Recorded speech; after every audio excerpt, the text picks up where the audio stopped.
حضرت خبیب کو گرفتار کر لیا مکے والوں نے. اس وقت غربت تھی اسلام پر. مکے میں سارے لوگ اکٹھے ہو گئے اور چوک میں پھانسی دینے لگے حضرت خبیب کو. کہنا آسان ہے، کرنا بڑا مشکل ہے. بندہ جیل میں الجھ جائے تو میں نے بڑے بڑے سیانے لوگ معافیاں مانگتے دیکھے، بڑے بڑے لوگ کہتے دیکھے ہیں کہ یہ کام بڑا. قید تنہائی بذات خود ایک مصیبت ہے. آپ کو اکیلا رہنا پڑ جائے نا، یہ لاک ڈاؤن ہوا ہے تو لوگ نفسیاتی مریض بن گئے. اکیلے رہنا، تنہا رہنا کوئی چھوٹا کام ہے؟ حضرت خبیب اکیلے اور مکے کا دور اور چاروں جانب کافر، اور چوک میں جب پھانسی پہ لٹکایا جانے لگا تو ابو سفیان بولے اور بول کے کہنے لگے یار بندہ کوئی کام کر کے بڑا پچھتاتا بھی ہے کہ یار نتیجہ کیا نکلا. تو معاذ اللہ آپ کا بھی نتیجہ تو پھانسی ہے، تو آپ کا کیا خیال ہے؟ یہ آپ یقین کریں کہ لوگ صحیح ساتھ چلتے ہیں، تھوڑی سی دشواری اٹھانی پڑ جائے تو کہتے ہیں میں گاڑی ٹھیک تھا.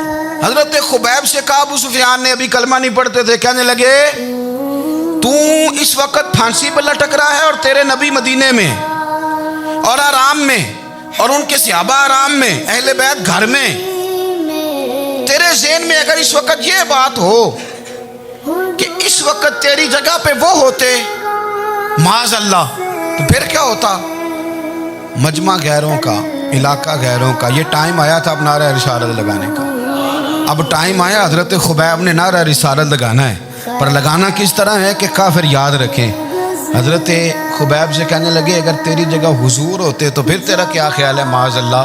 تو حضرت خبیب کہنے لگے تم ابھی بھی نہیں سمجھے. ٹھیک ہے میں مکے میں اکیلا ہوں، سارے لوگ مدینے میں ہیں، پر میں پچھتا نہیں رہا، میں تو فخر کر رہا ہوں. میں فخر کر رہا ہوں اس لیے کہ چوری کر کے جان نہیں دے رہا، مدینے والے کی عزت پہ جان دے رہا ہوں.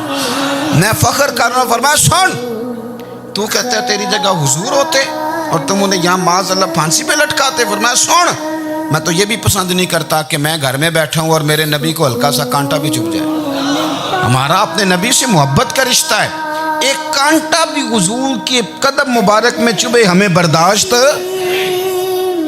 مجمع ان کا تھا، نعرے لگ رہے تھے، ہم نے مسلمان پکڑ لیا. لیکن حضرت خبیب نے اکیلے، اللہ کرے آپ کو میری بات کی سمجھ آئے، اللہ کرے آپ کو سمجھ آئے، اکیلے جب پھانسی کے تختے کے قریب نعرہ لگایا نا کہ میں تو کانٹا بھی نہیں چبھنے دوں گا اپنے نبی کو. اب سارے ہار گئے. اب اس ایک جملے نے نا ان کو شکست خوردہ کر دی. اب بول کچھ نہیں سکتے تھے، گردنیں جھک گئیں. اور جب سناٹا چھایا تو ابو سفیان ساتھ والے سے کہنے لگا باقی ساری باتیں اپنی جگہ پر ہیں، پر اصحاب محمد سے پیار تو بڑا ہی کرتے ہیں نا.